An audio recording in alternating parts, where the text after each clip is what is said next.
오늘 이제 이민년 아직 뭐 음력으로는 안 바뀌었습니다만은 양력으로 이제 1월달 첫 법담 시간입니다. 오늘은 그 의상조사의 법성계를 하겠습니다. 법성계를 1, 2부로 나누어서 오늘 첫 번째 시간으로 하겠습니다.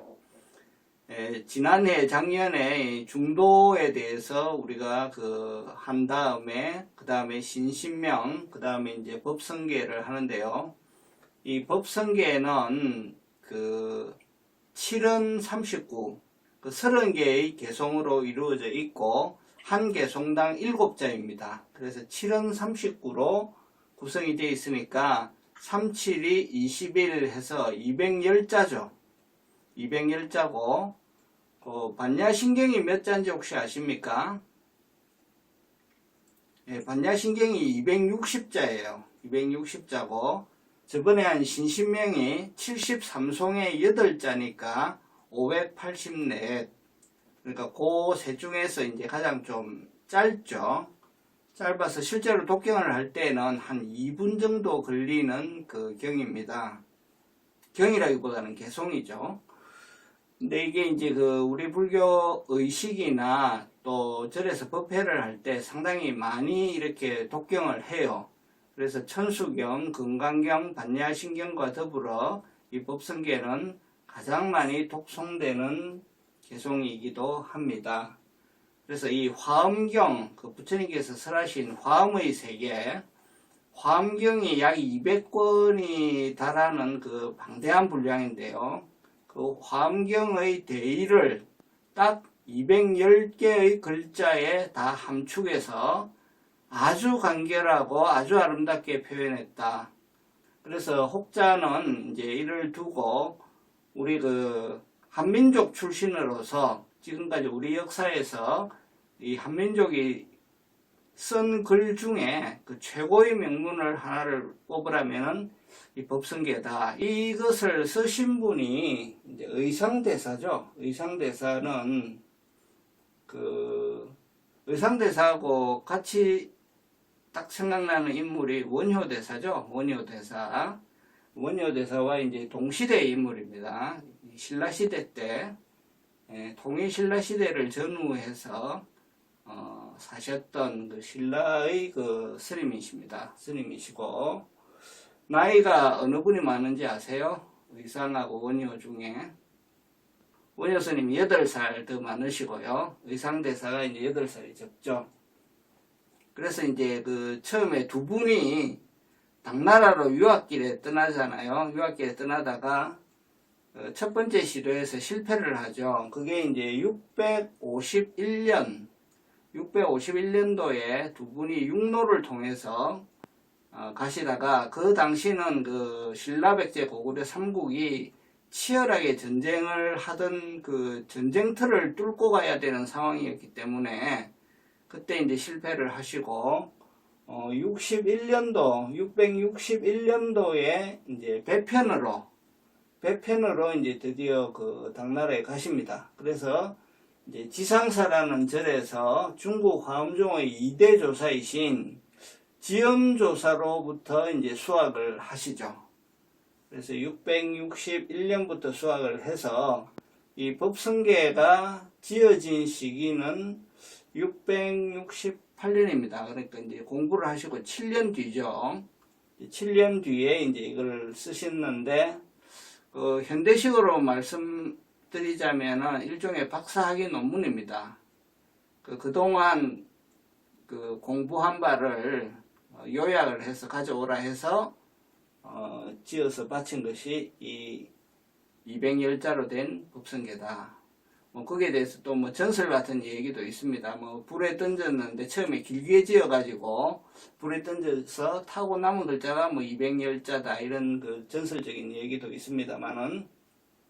그래서 이 210자의 글자를 그냥 이렇게 쓰신 게 아니라 이렇게 그림처럼 만들었어요. 그거를 화엄일성법궤도라고 합니다. 그래서 이 화엄일성법궤도의 형태로 만들어서 이 지금까지 전해져 오고 있는데, 그 화엄일성 법궤도를 한번 보실래요? 이렇게 생겼어요. 그래서 이 중앙에서 시작을 합니다. 법성, 원용, 무이상, 제법, 부동, 본래, 적 해서 법에서 시작해서 뺑 돌아요. 이렇게 뺑 돌아가지고 맨 끝에 구례, 부동, 명위, 불 이렇게 끝이 나요. 그래서 법에서 시작해서 불에서 끝이 납니다. 그래서 이게 전체 보면은요, 이 우주법계를 다 한 바퀴 도는 거죠. 이 우주법계를 한 바퀴 돌면서 이 우주법계의 모든 원리를 다 설명하는 거예요. 그리고 불에서 시작해서 법에서 끝난다. 우리가 보기는 이렇게 보지만 참 기가 막히게 만드신 거죠. 그래서 이제 이 그림은 이제 찾아보시면 좀 여러 형태로 나와 있어요. 예를 들면, 뭐 이런 형태로, 요거는 이제 가는 경로 자체를 이렇게 다 표시한 거예요. 가는 경로 자체를 이렇게 미로찾기처럼 다 어떤 경로를 통해서 간다는 게 여기 다 그려져 있죠. 자, 아무튼 그래서 의상조사께서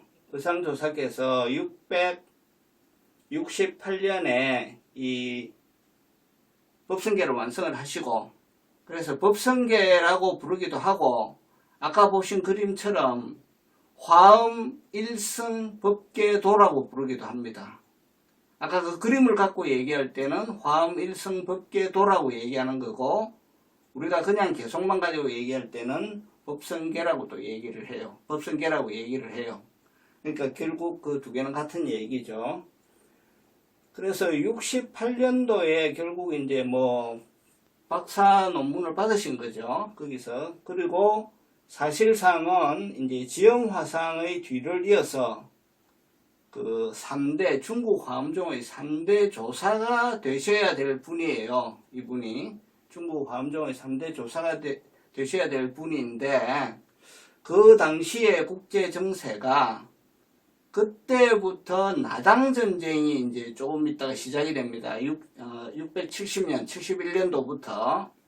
그래서 정세가 너무 급박하고, 신라가 이제 그 나당 전쟁이 지면 멸망을 하는 거죠. 그런 그 위기 상황이 닥치고 해서 스님께서 그 신라에 가서 포교하시기를 결심을 하시고 670년도에 귀국을 하십니다. 귀국을 하셔서 신라에 돌아오셔가지고 이제 해동 화엄종의 초조가 되시죠. 해동 화엄종을 이제 열게 되시는데, 같이 중국에서 수행하시던 분이, 그때 그 지엄화상 밑에서 배우시던 분이 현수법장입니다. 현수법장인데, 이제 이분이 지엄화상의 뒤를 이어서 중국 화엄종의 3대 조사가 되죠. 그러니까 둘의 관계를 따지자면은 이제 현수법장이 사제가 되고 의상조사가 사형이 되는 거예요. 그리고 실제 나이도 의상조사가 18살이 많습니다. 그래서 이제 그 스님께서는 676년에 이제 영주, 태백산 영주의 부석사를 이제 창건을 하시는 것이 본격적인 화엄교단의 이제 설립이다, 이렇게 이제 얘기를 합니다. 이 부석사의 설립에는 또 이제 전설이 전해져 오는데, 부석사라는 것은 말 그대로 뜰부자의 돌석자거든요. 그래서 이때 그 스님이 절을 지으러 좋은 절터를 찾았는데, 그 절터에는 이미 그 틀을 잡고 있던 사람들이 일설에 따르면 산적무리들이다, 이렇게 얘기도 하고, 일설에 따르면은 사교 집단이다, 무속 집단이다, 이렇게 얘기를 하기도 해요. 그래서 그 사람들이 스님을 해코지를 하려고 하고 굉장히 방해를 하려고 했다고 합니다. 그때 이제 스님을 호위하는 용이 그 집채만한 돌을 들어 올려가지고 그 돌이 공중에 붕붕 떠다니니까 그 무리들이 다 도망을 쳤다. 그래서 그 돌이 부석사에 가시면은 아직도 있습니다. 그 그림을 보여드릴게요. 요게 이제 그 돌입니다. 부석사 무량수전 옆에 있는 돌인데, 이 보면은 정말로 공중을 날아다니다가 여기 딱 앉아 있는 것 같죠? 예. 이런 이제 전설이 전해지기도 합니다.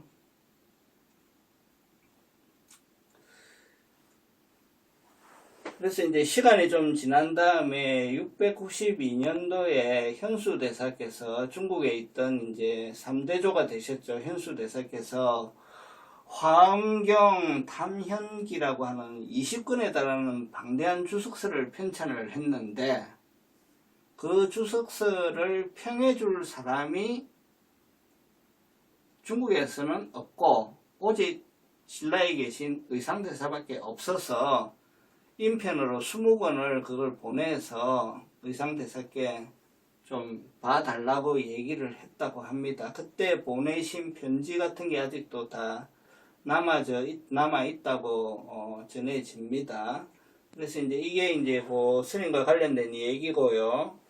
그 당시에 이제 스님이 661년도에 가셨고 670년도에 귀국하셨고 676년도에 부석사가 창건됐고 이런 이제 연표가 나오잖아요. 근데 이런 과정에 660년, 즉 스님이 가시기 1년 전에 백제가 멸망했고요. 668년도에 그러니까 스님이 법성계를 쓰신 그 해에 고구려가 멸망을 하고 676년도에 나당전쟁에서 신라가 승리를 해서 완전한 삼국 통일이 일어나죠.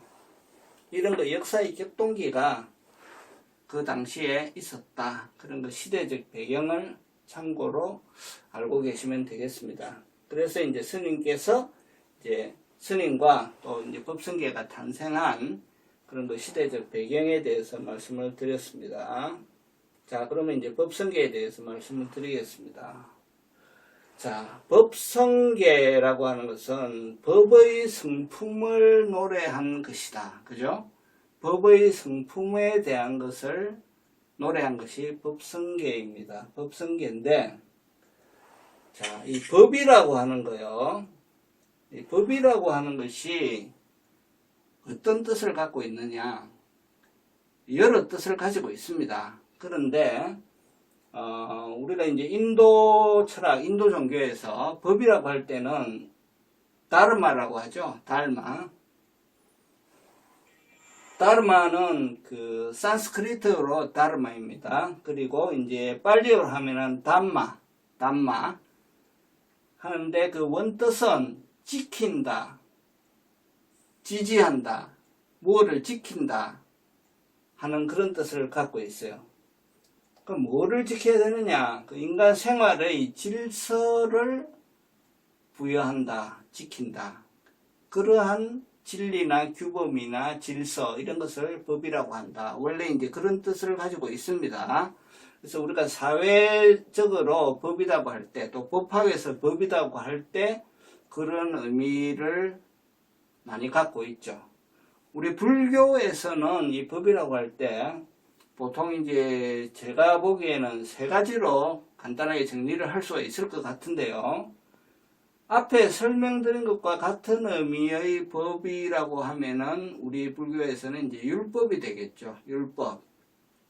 불교 신자로서 지켜야 할 법, 율법, 그런 의미가 되겠고, 또 두 번째로 우리가 이제 불교에서 법이라고 할 때는 부처님의 가르침을 총칭해서 우리가 법이다 이렇게 얘기를 하죠.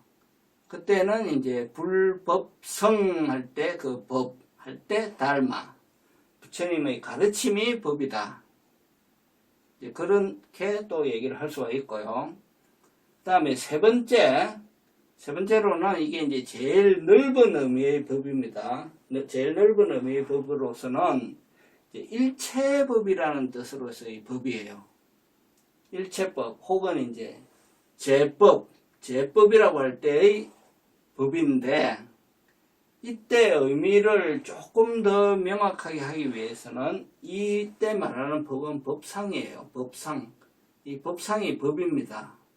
그래서 일체의 존재, 일체의 현상, 이것을 우리가 불교에서 법이다.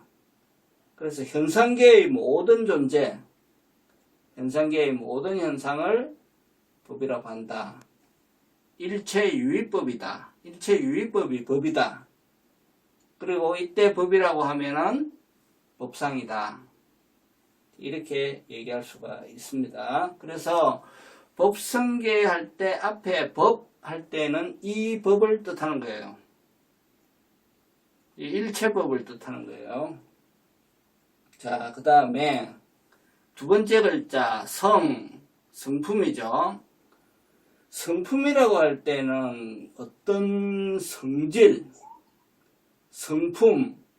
자, 그러면 법의 본래 성질, 법의 본래 성품, 이것을 뜻하는 것이 두 번째 글자 성입니다. 그러면 성은 여기서 성이라고 할 때는 법성을 얘기하는 거예요. 법의 성품, 법성을 얘기하는 거예요.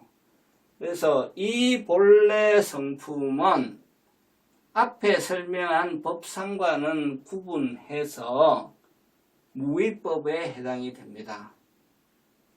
자, 유위법과 무위법의 차이는 만들어진 것과 만들지 않은 본래 있는 거죠. 본래 있는 것과 만들어진 것의 그 구분을 가지고 우리가 유위법과 무위법이라고 하죠. 그래서 유위법 할 때는 재행무상할 때 재행, 삿배상카라 모든 형성된 것 할 때는 유위법입니다. 그리고 형성되지 않고 있는 본래의 것, 열반계를 얘기할 때는 우리가 무위법이라고 얘기를 합니다. 그래서 법이라고 할 때는 법상을 뜻하는 것이고 유위법의 모든 현상계의 존재와 현상을 뜻한다. 그 다음에 법성 할 때 성은 법의 성품을 얘기하는 것이고 이것은 무위법의 세계다. 이렇게 일단 정리를 하겠습니다.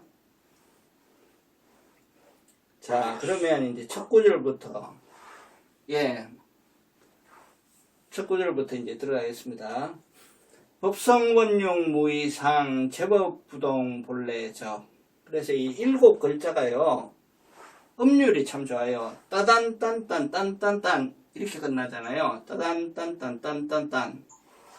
그래서 이게 이 법성계 독송을 좀 찾아보시면은 이 음악적으로 이렇게 노래처럼 만드는 것들도 좀 보실 수가 있어요. 자, 법성원용 무의상 제법부동 본래적. 자, 법의 성품은 원용에서 두 모양이 아니로다. 모든 법은 움직이지 아니하니 본래부터 고요하네. 자, 법성원용 무의상. 자, 법상과 법성에 대해서는 말씀을 드렸습니다. 자, 일체 존재나 현상의 근본 성품은 무이상, 두 모양이 아니다. 두 모양이 아니다는 말을 다른 말로 바꾸면은 하나다 이 말이죠. 하나다. 자, 겉모양은 드러나고 생매를 하는데 본래의 모양은 그대로 그 자리에 있다. 이런 뜻입니다. 자, 법상은 다양하게 드러나서 여러 가지로 생매를 합니다.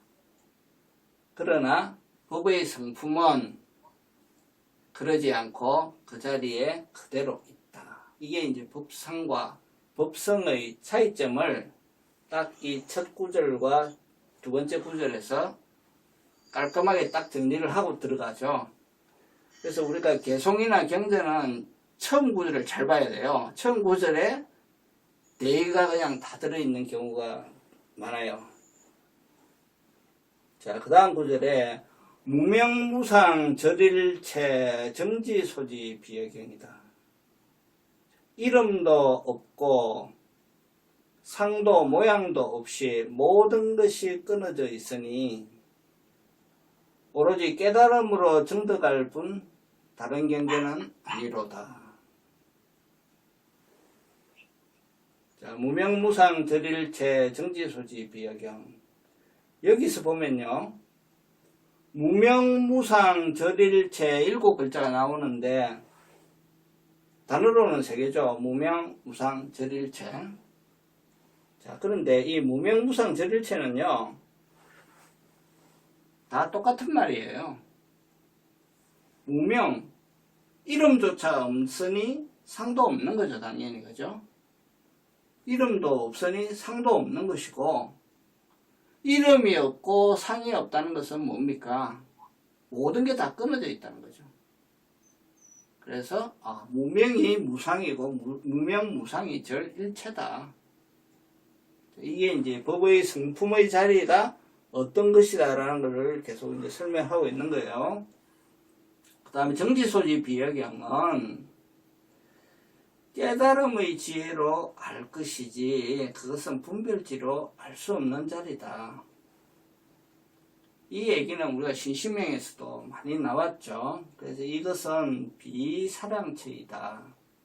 그래서 무명무상 절일체를 알 때는 그야말로 무명무상에서 절일체가 되어야만 알 수 있는 것이지, 이것이 무엇일까? 이것이 이렇게 생겼을까? 이렇게 저렇게 생겼을까라고 계속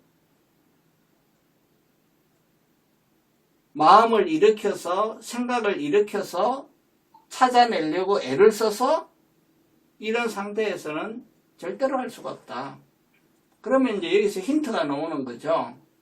이거를 아는 것은 애를 써서 찾는 것이 아니라 그 애를 써서 찾는 것을 포함한 모든 마음을 다 쉴 때, 모든 마음을 다 쉬어서 무명이 되고 무상이 되고 절일체가 되었을 때,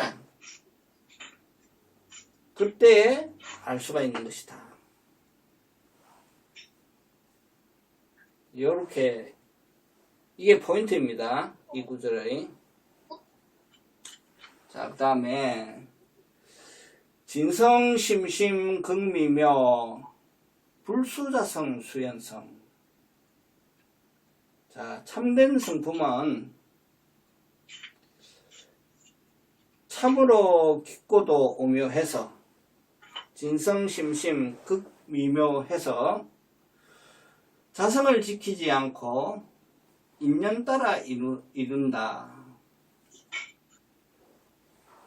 자, 우리가 앞에서 이 자리를 무명이자 무상이자 절일체다 이렇게 말씀을 드렸습니다. 그러면 무명, 무상, 절일체가 되어 있는데, 그렇다는 것은 뭐냐? 텅 비은 거죠. 진공이 되어 있는데 그 진공 속에 묘유가 있다고 말씀드린 적이 있죠. 그러면 이 텅 빈 가운데에서 유가 드러날 때가 있어요. 유가 드러난다는 것은 그런 바탕에서 법상이 드러날 때는 어떻게 드러나느냐? 오직 연기법을 따를 뿐이다. 그런 바탕하에서 법상이 드러날 때는 오직 연기법을 따를 뿐 자성을 지키지 않는다. 거기에는 아트만이 없다. 이것도 정말 핵심을 그냥 바로 탁탁탁 찌르는 거예요. 그냥 핵심만 얘기하시는 거예요. 진성심심은 극미묘한데, 즉 진공묘유인데, 그때 드러날 때는, 모양을 드러낼 때는 자성을 지키지 않고 인연 따라서 모양을 드러낼 뿐이다. 이런 말씀을 여기서 하고 계시죠. 자, 7번째. 일중일체 다중일이요 일적일체 다적일이다. 하나 속에 일체가 있고 일체 속에 하나가 있다. 그래서 하나가 일체고 일체가 곧 하나다. 자, 이 말을 우리가 간혹 접하는데요. 말 뜻을 이제 언뜻 이해하면은 이해가 잘 안 되죠.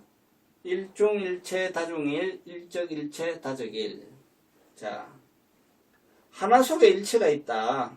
하나 속에 일체가 있다. 자, 하나 속에 일체가 있다는 것은 아까 법성이 우리가 둘이 아니고 하나라 그랬잖아요. 그래서 하나의 법성 속에서 만 가지 법상이 일어난다. 만 가지 법상이 일어나는데 그거를 우리가 이제 한자로 표현하자면 화라든지 용이라든지 이렇게 쓸 수 있는 거예요. 자, 이거를 이제 예를 들어서 좀 설명을 하자면은 이제 구름이 드러나고 비가 드러나고 얼음이 드러나고 파도가 드러나고 이런 여러 형태의 법상이 드러나는데 이 구름과 비와 얼음과 파도의 성품을 따지자면은 그거는 이제 H2O잖아요. 그죠? 이제 그런 것이고 또 우리가 이제 호랑이라든지 살쾡이라든지 고양이라든지 이런 유의 동물들의 근본 성품을 우리가 따지면 우리 고양이과에 속하잖아요. 그죠? 그래서 요거는 그 한 부분을 가지고 좀 이해하기 쉽게 그냥 제가 설명한 겁니다. 그래서 여러 모양을 갖고 있지만 그 근본 성품을 따지고 들어갈 때는 그 근본 성품이 하나로서 이제 이렇게 잡히는 거예요. 그래서 하나의 어떤 성품, 하나의 성품, H2O라는 하나의 성품에서 얼음도 나왔다가 파도도 나왔다가 구름도 나왔다가 비도 나왔다가 이렇게 되는 것이고 또 고양이라는 하나의 성품에서 뻥튀기가 고랑이도 되고 살갱이도 되고 고양이도 나오고 이렇게 이제 드러나는 거다. 마치 비유하자면 이런 것이다. 그런 뜻입니다. 마치 비유하자면 이런 뜻이다.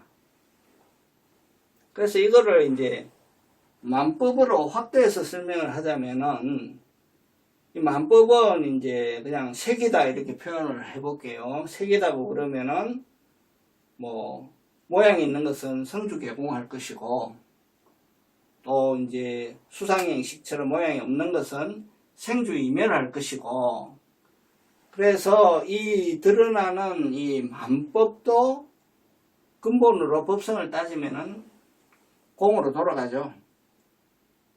이렇게 우리가 설명할 수 있는 거예요. 그래서 하나 속에 만법이 다 들어있고 그 하나의 그 법성 속에 만법의 법상이 다 들어있고 또 그러니까 또 드러나 있는 그 만법의 법성을 따지자면 하나로 다 돌아간다는 거예요. 그래서 하나 속에 일체가 있는 것이고 일체 속에도 근본으로 따지면 하나밖에 없는 것이다. 이렇게 표현을 하시는 거예요.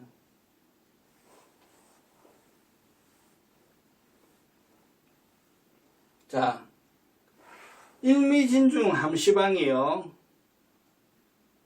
일체진중 여객이다.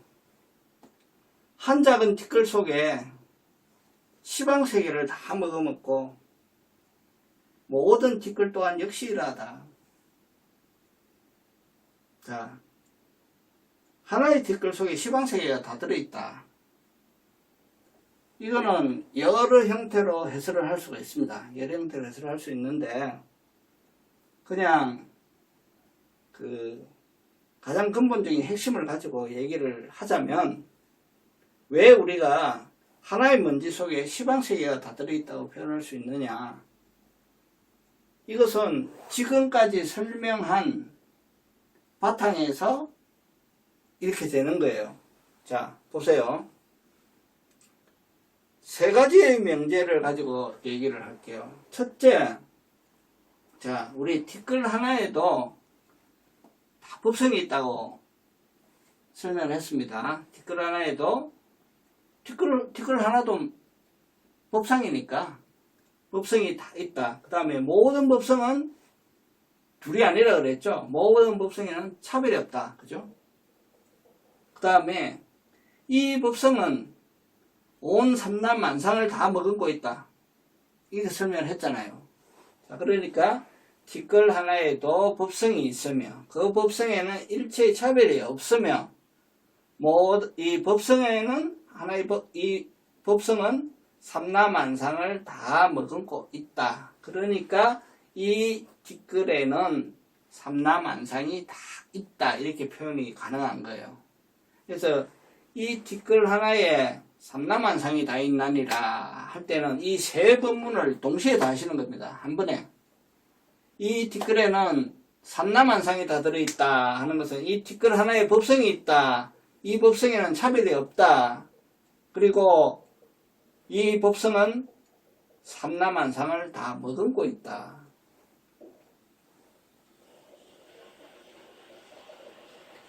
그래서 우리가 화두에 여러 화두가 있는데요. 간혹가다 이런 화두를 만나실 때가 있어요. 자, 작다면은 먼지 하나보다 작은 것이고 크다면은 이 우주보다 큰 것이다. 이것이 무엇인고 이것고 이렇게 시키죠. 잘 한번 뜻을 한번 새겨보시기 바랍니다. 그래서 제가 지금 이 설명드리는 거는요, 이 법성계를 가지고 제가 하고 싶은 법문을 막 하고 싶은 법문을 이렇게 하는 것이 아니라 이 말 자체의 뜻을 최대한도로 그 원문에 가깝게 그 원문을 쓰신 분이 말씀을 하시고자 했던 그 뜻을 이제 공부하는 입장에서 새기는, 그러니까 최대한도로 그 정확한 해석을 한번 시도하는 거예요. 그래서 그 뜻을 새긴 다음에 그 뜻을 잘 참고해서 굴려서 자기 것으로 가지시는 것은 다 우리 법부님들이 하실 일입니다. 다만 이 자리에서는 이 법성계의 뜻을 정확하게 이해하고 그 뜻을 잘 새기자 하는 데 의의가 있습니다. 자, 11번. 무량원급이 즉 일념이요. 일념 즉시 무량겁이다. 자, 무량한 세월, 한량없는 긴 세월이 한 생각이요. 한 생각이 곧 한량없는 긴 세월이다. 자, 이것도 이제 시간에 대한 말씀을 이제 하고 계시죠. 왜 이런 얘기를 할 수 있느냐? 왜 무량겁을 한 생각이고 한 생각이 무량겁이라고 얘기를 할 수 있느냐? 자, 시간이다, 공간이다 하는 것이, 시간이다, 공간이다 하는 것이 다 재행이라는 겁니다. 삽배상가라예요. 시간, 공간 하는 것이 다 삽배상가라이다는 거죠. 그래서 긴 시간이라든지 짧은 시간이라든지 하는 것도 다 분별지다 이거죠. 즉 우리가 중도 공부할 때 양단인 거예요. 긴 시간이다, 짧은 시간이다, 한 찰나다, 억급의 시간이다, 다 이제 양단인 거예요. 그래서 억급의 시간도 찰나에서 짓는 것이다. 찰나와 억급이 모두 분별지니 무엇이 다른가? 길게 꾼 것도 꿈이요, 짧게 꾼 것도 꿈이다. 이것도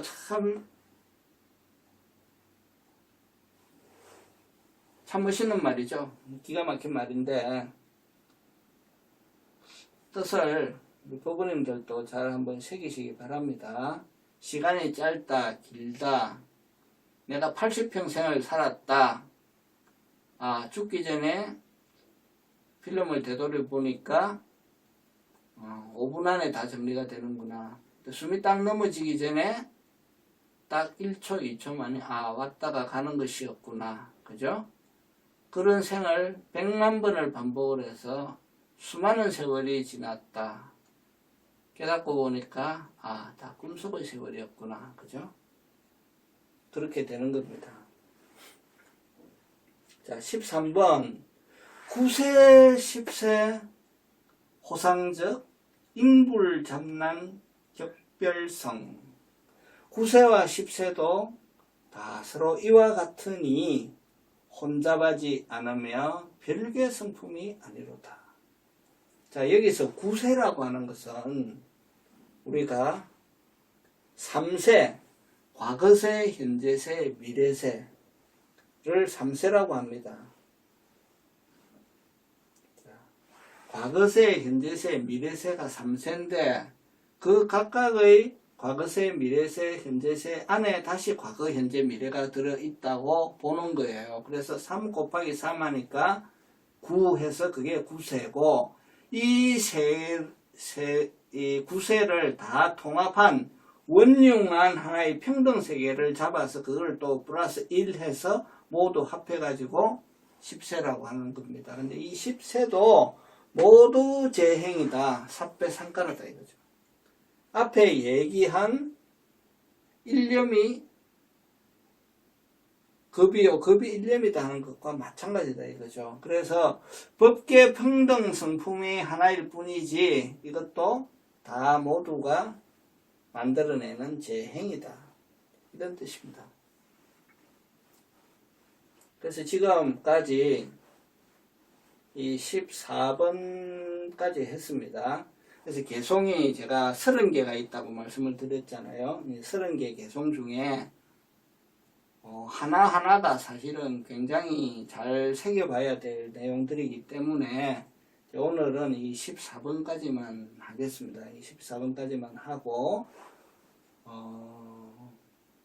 상당히 핵심적인 그 법성의 내용을 이제 정리를 하고 있습니다. 근데 앞에서 말씀드린 것처럼 앞에서 법상은 유의법이고 법성은 무의법이다 얘기를 드렸잖아요. 그래서 이 법성, 즉 무의법 열반계의 세계의 성품을 말하고 있기 때문에 물론 어렵습니다. 물론 어렵기는 하지만 이 내용이 오늘 처음 나온 얘기는 아니에요. 신신명 공부할 때도 많이 나왔던 얘기이고 중도 우리가 공부할 때도 많이 나왔던 이야기입니다. 그래서 반복되는 거고요.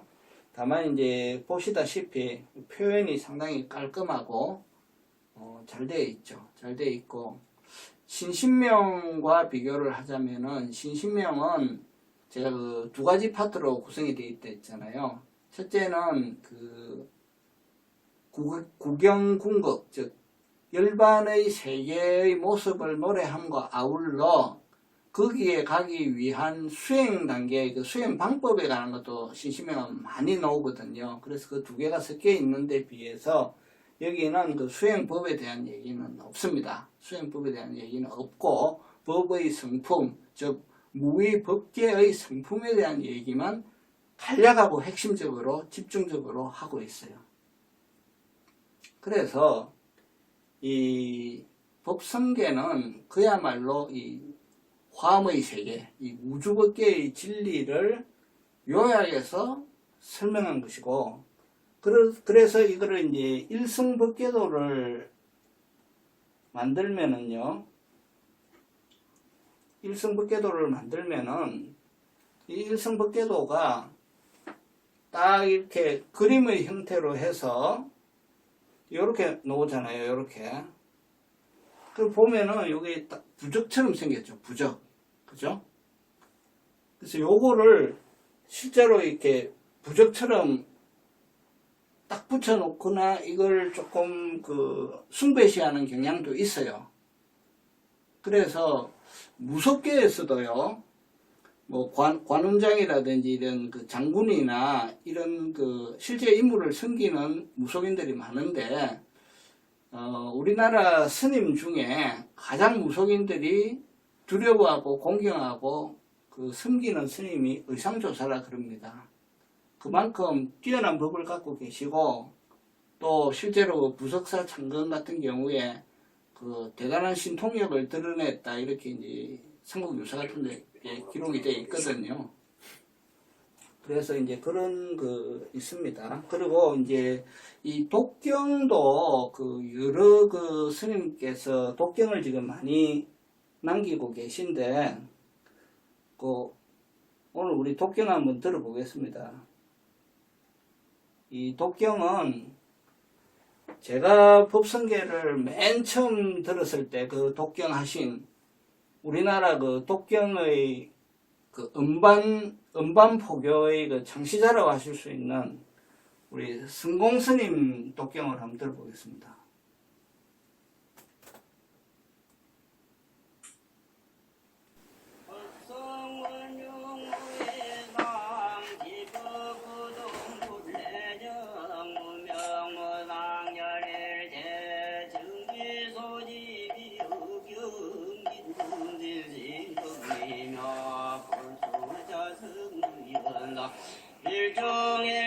일중일제나적에 일중일제나적에 일일미진종암 제방일지진중유유세 무량은급중일야 밀lum죽시 무량업 구세습시 우성여 김불접난덕별사 서발짐지면영학생사열란덕무어이 사명년 무분열 대불부유대인정인해인 법매정 전충주의 불사이 무고액생만화강 중생속이 등예약 지고행야 환군지 파생망강지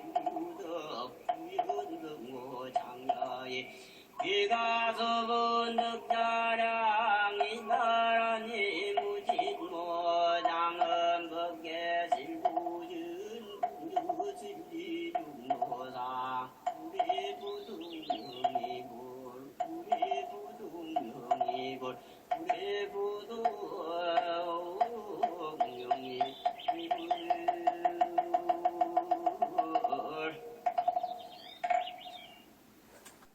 스님 독경 잘하시죠?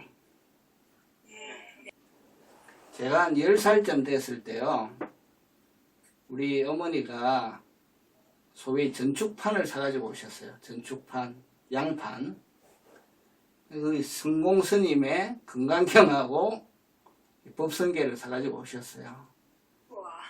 그래가지고 틈만 나시면 들어놓으시는 거예요. 그래서 저는 이 음류를 이 노래처럼 이렇게 제 기억 속에 남아있어요. 특히 그 맨 마지막에 구례부동 명의불 하시는 게 그게 잊혀지지가 않는 거예요. 어떻든 저한테는 개인적으로 굉장히 좀 추억이 있는 개송입니다. 그리고 지금 이제 14번째 개송까지 말씀을 드렸는데요. 뭐 어떤 질문이라도 괜찮습니다. 뭐 혹시 조금 더 설명이 필요하다 하는 부분이 있으면 말씀하세요. 여기 첫 번째 구절에서 네, 첫 번째. 법성원용 무이상이라고 했는데 네. 굳이 왜 그 이상이라고 했는지 왜 이상이라고 했냐 하면 우리가 이제 대충 알기로는 이상이라고 하면은 네. 현상과 본질에 대해서 얘기를 하는 거라고 진짜가 같지만 네. 굳이 왜 이상이라고 그걸 여기서 얘기를 했는가? 그러면 이제 우리가 이제 삼상이다 이 얘기할 수도 있고 사상이다 얘기할 수도 있는데 왜 이상이다고 얘기했냐 하면 요 의미는 이제 양단이라는 의미가 지나죠. 양극단, 짧다 길다, 예쁘다 못생겼다, 많다 적다, 이러한 양단으로 가득 찬 우리의 분별지이기 때문에 둘로 나누어 보잖아요. 그죠? 둘로 나누어 보기 때문에 그것은 드러나는 모습은 그렇게 나눌 수 있지만 법의 성품은 그렇게 나누어지는 것이 아니고 하나다. 그래서 이제 이상이라는 표현을 쓴 거예요. 쌍차, 쌍조 할 때도 마찬가지죠. 양극단을 버리는 거죠. 그래서 우리가 그 분별지는 꼭 두 개만 분별하는 게 아니죠. 3개, 4개, 5개, 6개 많이 분별할 수 있지만 3상, 5상, 6상 이렇게 표현하는 것보다도 우리는 항상 둘로 나누어서 딱 나와 남을 가르고 옳은가 그름을 가르고 선악을 가르고 이런 그 두 개의 양단 의식을 갖고 있기 때문에 이상이라고 표현을 한 거예요. 삼상이라 해도 틀린 건 아니고 무삼상, 무사상 다 같은 표현이죠. 이제 표현이지만 가장 명료하고 간단하게 표현하면 이제 이상으로 표현한 게 가장 뜻이 명확해지겠죠. 네. 다른 분 계십니까? 안 계시면 법성계 1부 강의는 오늘 마치겠습니다. 성불하십시오. 네.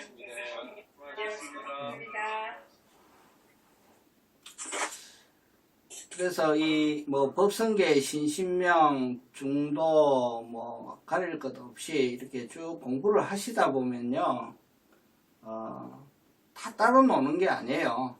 따로 노는 게 아니라 다 연결이 많이 돼 있어요. 연결이 많이 돼 있고, 특히 이제 우리 대성불교, 선불교, 반야부, 화엄부 뭐 이렇게 들어오면 어떤 거 분명한 메시지가 나와요. 그거는 결국은 수행해서 내가 이 맛을 봐야만 더 깊은 공부를 할 수가 있구나 하는 걸 많이 느끼게 돼요. 그래서 이런 거 공부도 하시면서 개인 수행도 틈틈이 하시기 바랍니다.